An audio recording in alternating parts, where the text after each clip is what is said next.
Hello, good afternoon. My name is Wendy Thomas, and I want to welcome you to this webinar on checklists, simple and powerful tools. Today, I will be joined by Mark Fallon, President of the Berkshire Company, and Lois Rita Rossi, President of High Rock Strategies. Lois and Mark will talk about how checklists can positively impact you and your company. Little housekeeping first. Everyone is on mute. If you have any questions, and we do welcome questions, use the chat box. We are recording the webinar, and a link to the recording along with the slides will be sent out to all registrants. Also, please laugh at Mark's jokes. Many of them might not be funny, but he tries hard. So now I'd like to turn it over to Lois. Thanks, Wendy. Welcome, everyone. Mark, we prepared some great content today on the effective use of checklists. Can you give everyone a little overview of the agenda? Sure, but Lois, first I just want to start off with a little story, and it's about January 15, 2009, U.S. Airways Flight 1549. Most of you know it as the Miracle on the Hudson, piloted by Captain Chelsea Sully Sullenberger. When he landed a jet, actually, he crashed a jet into the waters of the Hudson River after it had lost both engines. And what's amazing, what a lot of people don't realize, is throughout that crash, where he saved 155 people, he and his crew were using checklists, emergency checklists, communication checklists, passenger list checklists, and evacuation checklists. They used checklists and they saved lives. So we're going to talk about that a little bit more in a bit. But in addition to that, we're going to talk about what I've learned from the Checklist Manifesto, about why checklists are actually a positive, not a negative that we should be talking about. They're tools that all of us can use in anything that has a process. We're going to talk about how you integrate them with your teams, how you review them, what happens when something goes wrong, and yes, things do go wrong, and then how you overcome objectives. Mark, I know we have a lot of great content, and the book was interesting, but quite honestly, when we said we were going to do a 1-hour webinar, I was a little concerned if I could come up with enough questions. And then you sent me the book, and I read the book, and after reading it, I had plenty of questions. But before we get to that discussion, I know you've read the book multiple times. What struck you about this book and his approach versus other business books? Lois, when this book was first recommended to me, I had to go to something called a bookstore, right? A physical bookstore to look for it. And it wasn't in the management section. It was in the medicine or medical practice section. And that really said a lot, but because he wrote it, Dr. Gawande wrote it directed towards doctors and hospitals, but it's really one of the best management books that I recommend. And in fact, we give one to every new client that we do business with. And what the checklist is, and what Dr. Gawande shares, is that we live in an incredibly complex world. So using something simple like a checklist can help us reduce errors, no matter how specialized the equipment or how specialized the process. And just as many people in our industry, doctors felt that checklists were beneath them. And he had to convince people to use checklists. And he even uses the Sully Sullenberger story about how checklists save lives. And so he started this program. It was an exercise where he had people use a 9-point checklist in operating rooms. And it was in hospitals all around the world, Africa, New York City, Europe, Asia. And they found that by using this checklist, they reduced mortality rates or serious complications by 30%. Now think about that. If you were going into the operating room, wouldn't you want a 30% better opportunity of walking out of that operating room? So that's really important. Now, our jobs aren't involved with saving lives, but our jobs impact lives. The customers for our companies receive what we print and mail. Our internal customers are impacted by what we print and mail. So we do impact lives. So using checklists are an appropriate way for us to improve our operations. You know, Mark, in the book, he also talked about super specialists. And if you're in the OR, I want to make sure all the super specialists are in the room. But what does it really mean in the business context, and especially in our industry? Sure. So super specialists are someone who's taken the time to learn something specific, and they do it a lot. So again, you talked about the specialists in the operating room. I found out, I had an operation a few years ago. There's not just anesthesiologists, there's pediatrician anesthesiologists, there's different types of surgery anesthesiologists. And I don't remember the type that I had, but I know I had two of them at the same time because one had one specialty and one had the other. So what does that mean in our world? Well, think about the different technology that's available. In print, when I was coming up, it was either digital print or offset print. Now we have digital, we have color digital, we have inkjet, and inkjet, it comes in many different forms. And then on the mailing side, how many different ways can you send things through the mail? First class mail, USPS marketing mail, packages, priority mail express, publications, nonprofits, and then within nonprofits, there's subcategories there. So there are many people who are specialists in our industry, and those are the folks. It's just as important to engage them while we're creating these simple checklists. You know, we all have the ability to memorize all kinds of tasks, and some people are really good at it, especially when you think about repeat jobs and doing the same thing day in and day out. Why is memory not sufficient enough when we think about doing repeat tasks? So how many times are you interrupted while you're working? Now, and we're all being interrupted in our new world. It may be a dog barking, it may be a kid arguing, it may be a knock at the door that we don't expect. But even if when we get back to the office, you could be setting up something as simple as metering a job, and the phone is going to ring and a client has something important for you. You could be setting up a print job that you've done 100 times and you hear a noise behind you and you turn around and you take care of that. All of these things are going to distract your attention. The checklist is just a way for you to ensure, right? It's there to help you focus back on the task at hand and make sure you do them in the correct order. Because in our world, you do one thing incorrectly, the entire mailing can be done incorrectly. So even if it's something you think you know, checklist is still worthwhile. So Mark, how detailed should they be? Because if it's going to be effective, it has to be something I can use while I'm doing what I'm doing, but, or it can't, be so long that I have to sit down and read it. Right. So, Lois, that as consultants, when we start an engagement, usually the first thing we ask for is send us your policies and procedures, right? I mean, that's something we ask from every single customer. We want your policies and procedures. These aren't those. Do you expect an operator to pull out a policy or procedure every time they're running a job? No, of course not. But are there anywhere from 7 to 9 or 10 things that they should know to do every single time? So I've included in this slide. So I'm a checklist. I don't just promote checklists. I use checklists, and I have a checklist for starting GoToWebinar. I run webinars all the time. This is the 30th webinar I've presented this year. And guess what? I use that checklist every single time. The one time that I didn't use it, guess what? I forgot to turn my camera on. People were not, it's like, hey, it's a blank screen. We hear Mark, but we don't see Mark. And it was just, I got distracted. So I have this checklist. I printed it out beforehand and I follow it to set up the webinar. A good checklist is brief. It uses concise language, and it's something that's easily readable and usable.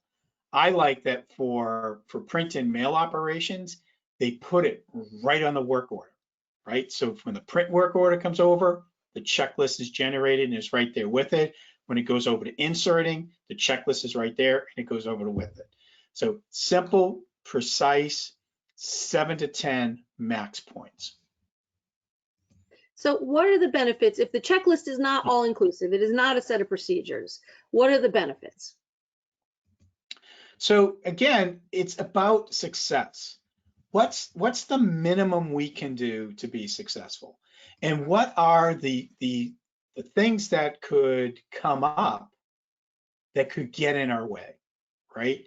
So what are these minimum tasks? And let's do them in the right order. It is so simple to miss something small that has a major impact. So there are always, now all of those policies and procedures, I know this isn't part of what we talked about, but it just came to mind because of something you said.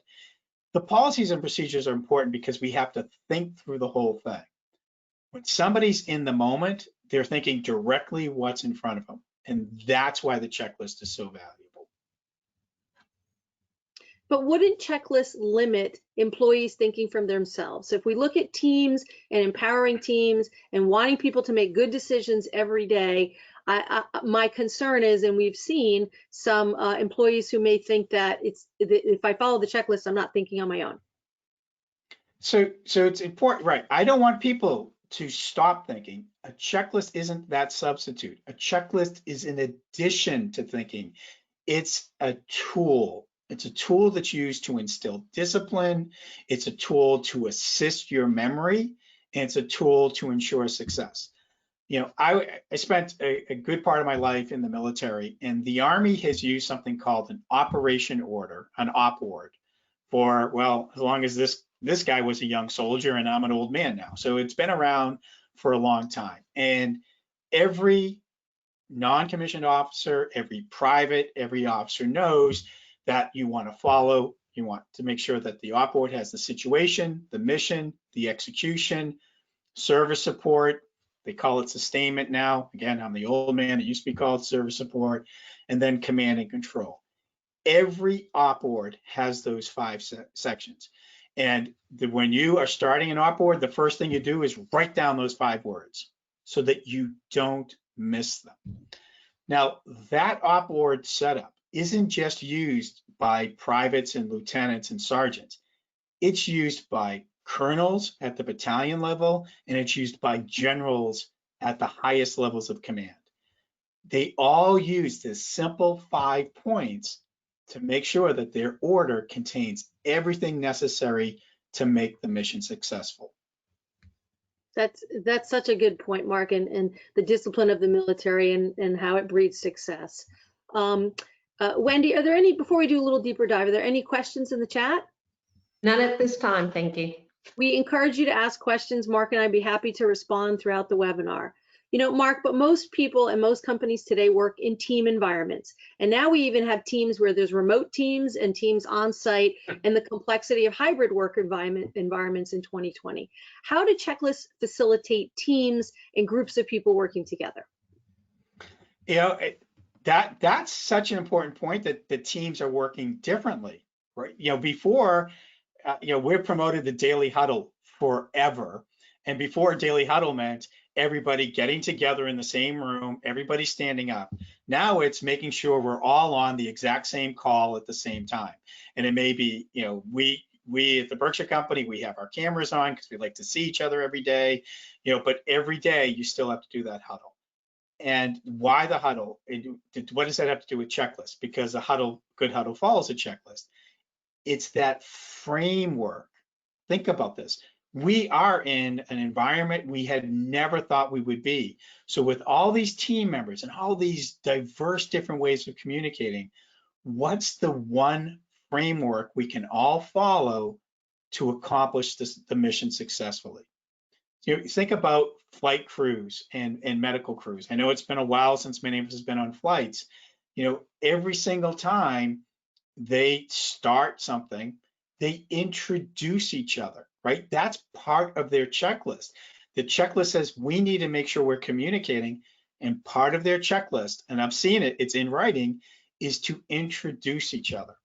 And that brings us right back to Flight 1549. And in the interviews afterwards, Captain Sullenberger always talked about before he took controls, that he introduced himself to the team. And one of the things that was really important for him when he did that, it developed that level of trust within the team, right? It wasn't just checking a box. Okay, I introduce ourselves, and now we had that trust.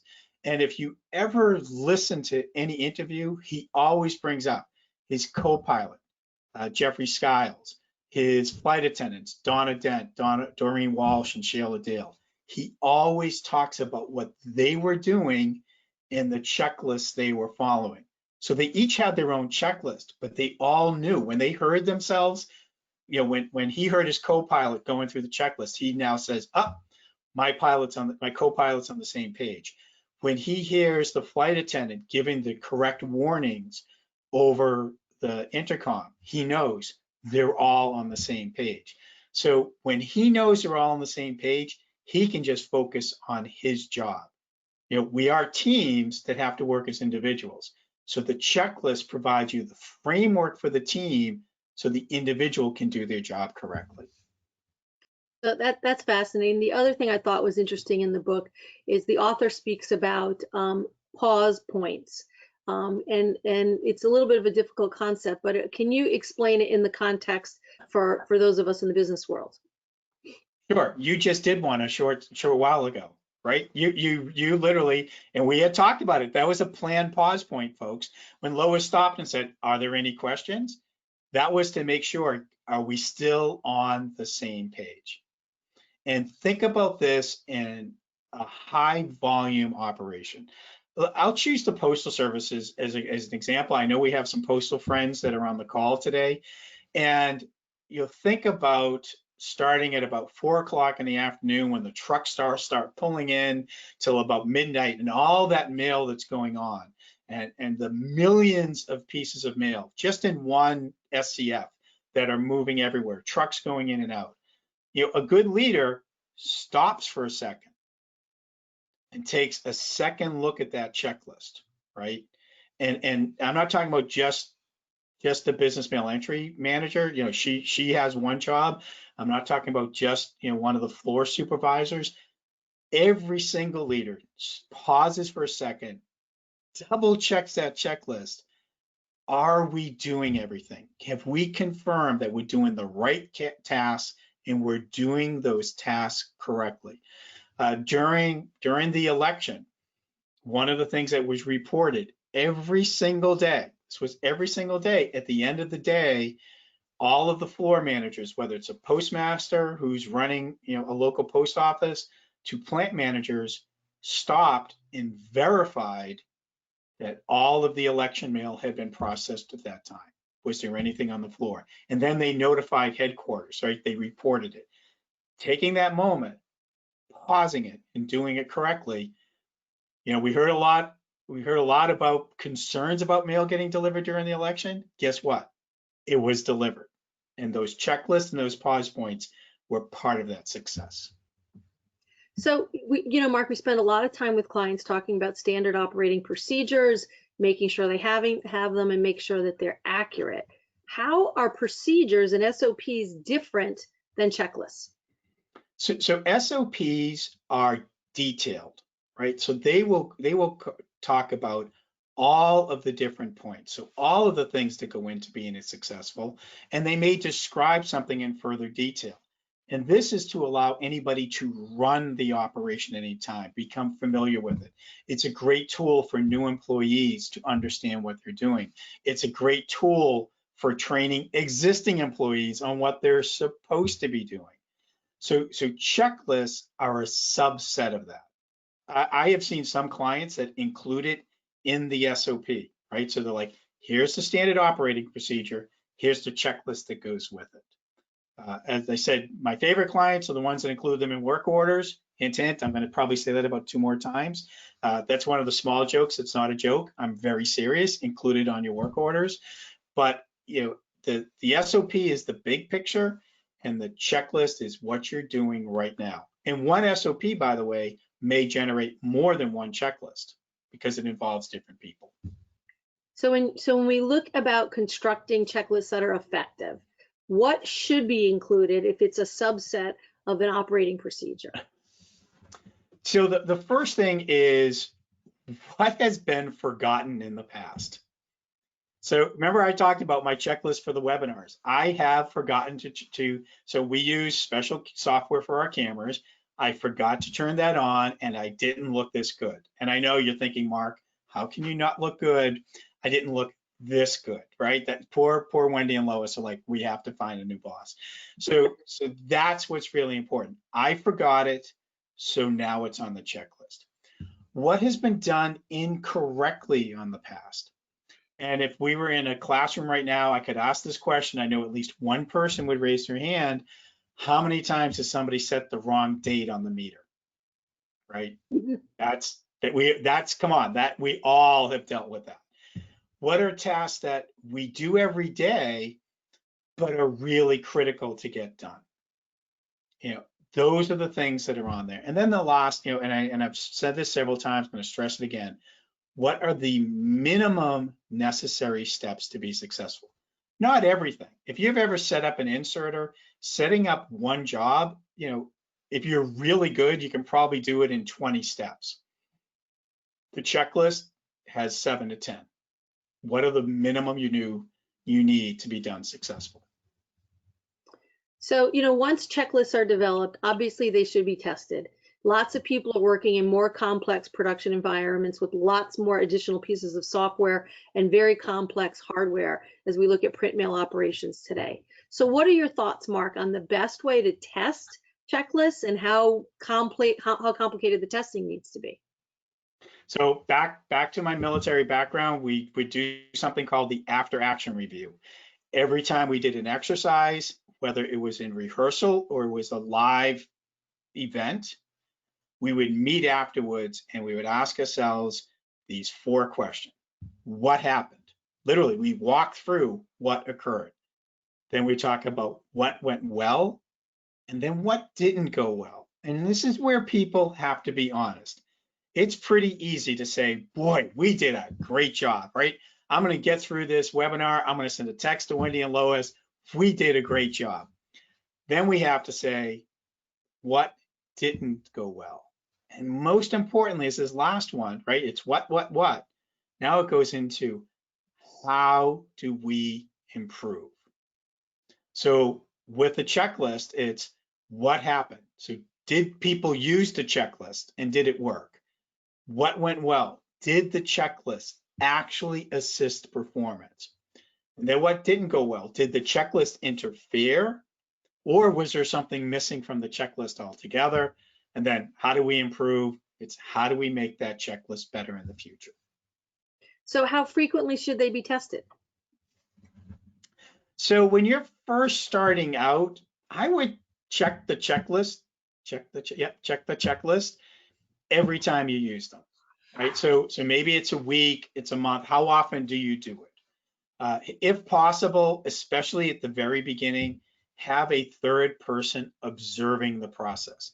Now, I just said third person, so it's not the person who wrote the checklist, it's not the person who's using the checklist, it's just this third party who's looking at them, and have them watch the performance, ask the user to give feedback, ask the observer to give feedback. And then after you're using it on a regular basis, you still need to test it at interviews. And this depends upon your process. If it's a job you run monthly, you can probably check this annually. If it's something you do every day, the minimum I would test it would be quarterly. And then anytime SOPs change, you need to make sure you change the checklist. So something that happened with the Postal Service and it's still ongoing, is the move to seamless acceptance. So how we prepared mail back when this guy was a young fella hand filling out a 3600, that's all gone. Now it's all electronic, but you still have to do things in the right order to have your mail successfully accepted and processed by the Postal Service. So how we did things changed. We need a new checklist to make sure we're doing it correctly. So errors still occur, right? And checklists play a vital role. But when an error occurs, what action should a manager take? So the first is don't lose your temper. And come on, we all know that's the first thing we're going to do is lose our temper. So that's not on the screen. Hopefully you all know, just breathe in. You need to walk away, then come back. What actually caused the error? Not the fact that, Mark is telling jokes when he should be doing something. That didn't cause the error. What actually caused the error? Now, was it something that was unique, right, an anomaly, or was it something that's probably going to happen again? So if, if the wrong envelope was loaded into the hopper, that can happen again. If a tree went down outside and knocked out power for a split second, that's an anomaly. Hopefully, that's an anomaly. So third, how do you prevent the error from reoccurring? Is it part of the checklist or is it something else? So that leads you to the fourth. Can you make it part of the checklist? And if you can, then you update the checklist. So how critical is it to investigate failures? It's so important. In our world, Six Sigma isn't good enough, right? If you go out to the sixth point and you make that many errors in mail, you're going to lose your job very, very quickly. So you have to take every error seriously. So if you don't take the time to fix the small errors, then you're never going to improve, and then big errors are going to occur. And I'm going to go back to about losing the temper. Nobody intentionally wants to be wrong, right? Your employees want to do a good job, but they are humans, and humans are going to make mistakes. And we're going to make mistakes. We might have made a mistake in the way we wrote the process. We might have made a mistake in the way we wrote the checklist. So using the checklist, improving the checklist will help prevent the errors. And after you've learned how it happened, then you can get into why it happened. First how and then why. So that the how might have been, I missed something. The why could have been, I was telling a joke when I should have been paying attention. And keep those separate and make sure that the person really learns from the why. If you do this correctly, they're going to want to improve. I believe people want to do a good job. You should believe that of employees. I mean, I would ask yourself, do you want to do a good job? If the answer is yes, well, the same is true for the people who work for you. So first figure out how, and then ask why. So Mark, did you have a difficult situation you can share where a client really had a major error and there really was some fallout? There really was. And it was one of those, I had actually just arrived at a client and my phone rang, and it was the senior vice president of the company saying, how quickly can you get to my operation? I don't care how much it costs. I'll fly you out, whatever it is. I need you there. We just had a major error. And I'm like, well, good for you. I'm walking through the front door. Literally, that's what I was doing. And what had happened, and again, I think all of us can relate to this, the print operation ran a 20,000 page check run. And somebody loaded the wrong check stock into the printer. It happens. I don't care who you are, something like that has happened. A similar event has occurred to you. And very fortunately, it did not leave the shop. When it got over to the inserter operator was setting up their job, and they were going off of the form, and they had an envelope that didn't fit that check. So fortunately, the wrong stock did not fit into the right envelope when it got stopped. However, they had run 20,000 checks. Microprint is expensive. Check stock is expensive. Time is expensive. So they were going to miss an SLA. Still going to cost them not as much as 20,000 bad checks, but it's still going to cost them. So, I walked up to the supervisor, who was obviously upset. We talked, and then I said, where are your policies and procedures? And he had them. I knew he had them. We reviewed them. I said, okay, where's your checklist? So we created one right there on the spot. Then we brought over an operator and said, how would this work with you? Imagine that, talking to your employees about what will work with them. We walked over, went through it together. I think we made one slight change to it, and then we made it part of the work order. Now, I've never gotten that. They're still a client, but I've never gotten that call again. And one of the other things I did, because when I asked, where's your checklist? And he gave me that blank stare, is I went down to a local bookstore. I bought a copy of the checklist manifesto. Actually, I bought 2 copies, one for him and one for the senior vice president, and said, read this. And hopefully they did. But again, it was a real error that could have been stopped by a checklist. Sorry, Lois. No, I bet they did read it. In the book, the author also mentions a code of conduct that includes selflessness, skills, trustworthiness, discipline. So, he obviously talks about things that are critically important in the medical world. What do these topics really mean as it relates to checklists and the business world? So what's really important, and you use that word selflessness, and we do think of medical folks, right? You think selflessness. And for some reason, we don't bring that over into our world. And, during the pandemic, throughout the country, a lot of people have appreciated the men and women of the United States Postal Service for what they have done every single day. After every single national crisis, the Postal Service has been there every single day. And I am grateful to them. Son of a postal worker, it's always been something really important to me. At the same time, there are tens of thousands, if not hundreds of thousands of people who are creating what goes into those letter carriers' trucks, okay?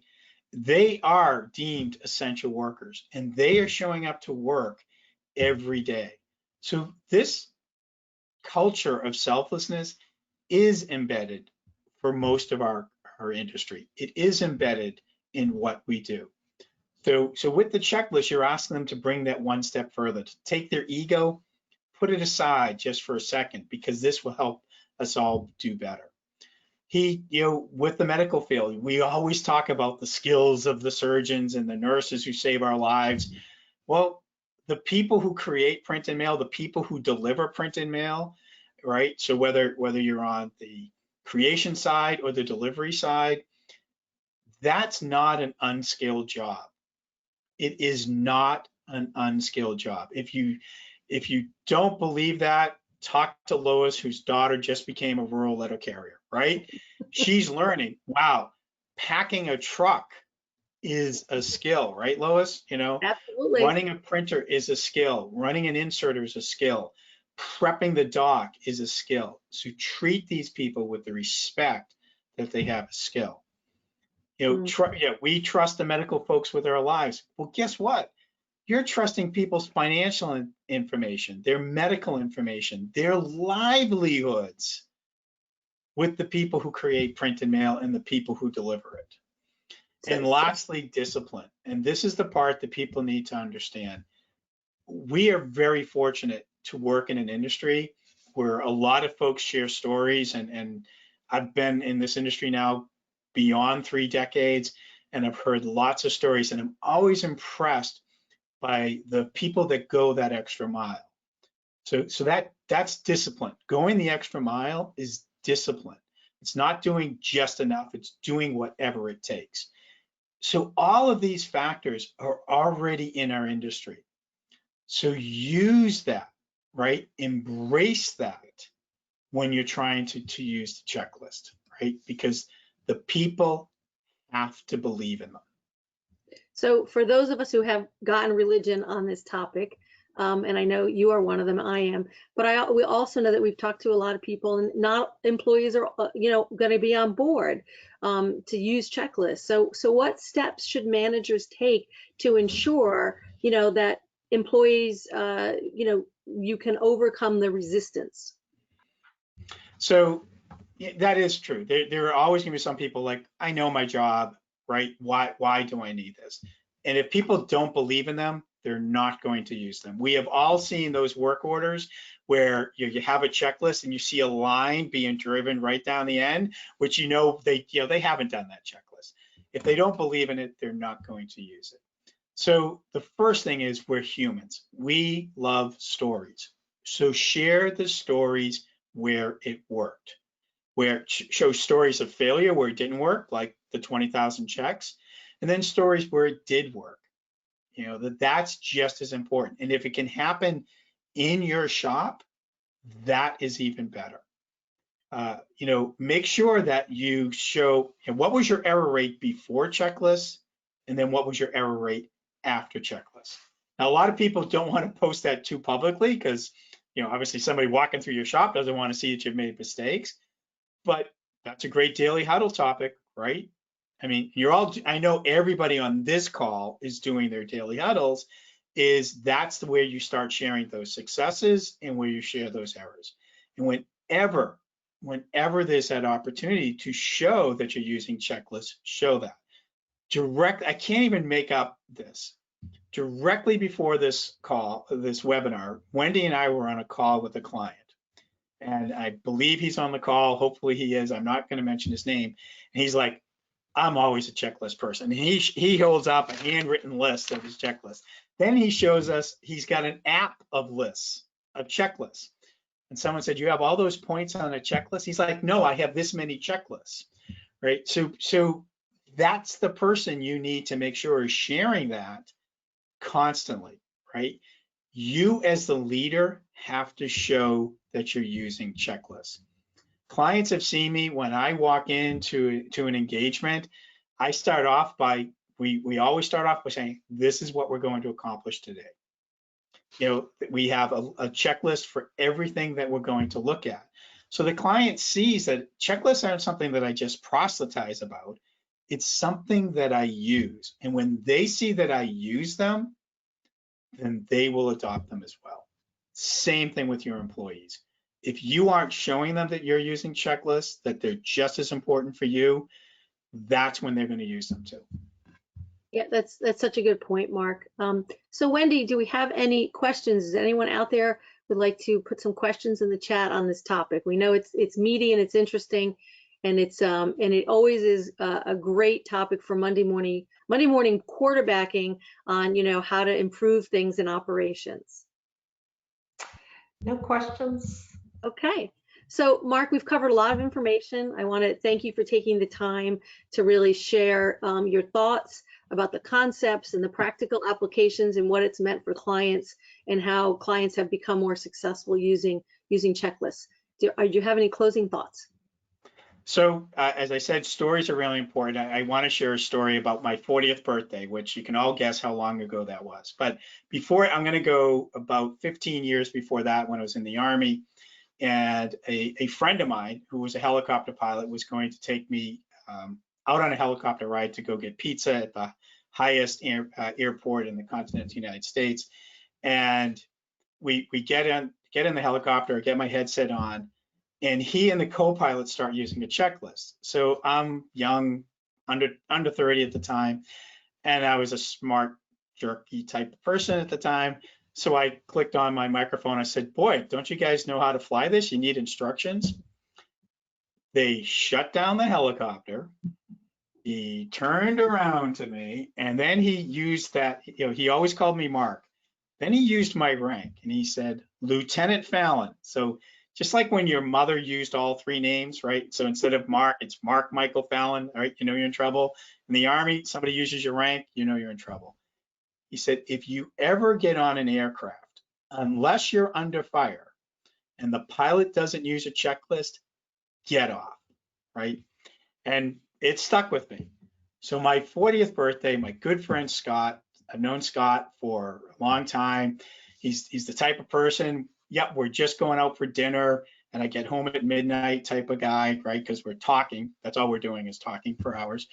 And he said, I've got a surprise for you. I've got my pilot's license. I know it's your birthday. Come on down. I'll take you on a flight. So I show up. Here's the plane. And that's Scott. Scott's a little bit smaller than I am. That's a small plane.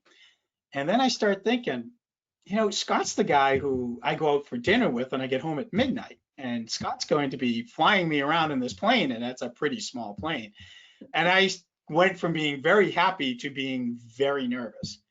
And as we walked to the plane, we were about 10 feet away. Scott stopped me, and it was really interesting because his voice changed. He said, "You have to wait right here because I have to go through my checklist."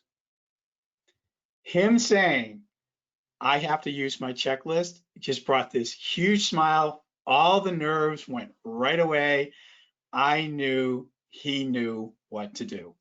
And we had just a totally enjoyable flight. It's one of the best memories of that year. It was just so enjoyable. So use your checklist, even when you're out having fun with Scott. Great. Thank you. Okay, well, Mark and Lois, thank you very much. And most importantly, big thank you to all of our listeners. We appreciate you taking time today. If you would like any additional information, or if you do have any questions, please visit our website. It's there on the screen. We have both Mark's website and Lois's website. So thank you very much for your time today, and hope everyone has a good afternoon. Thank you, everyone. Thank you. Have a great rest of your day.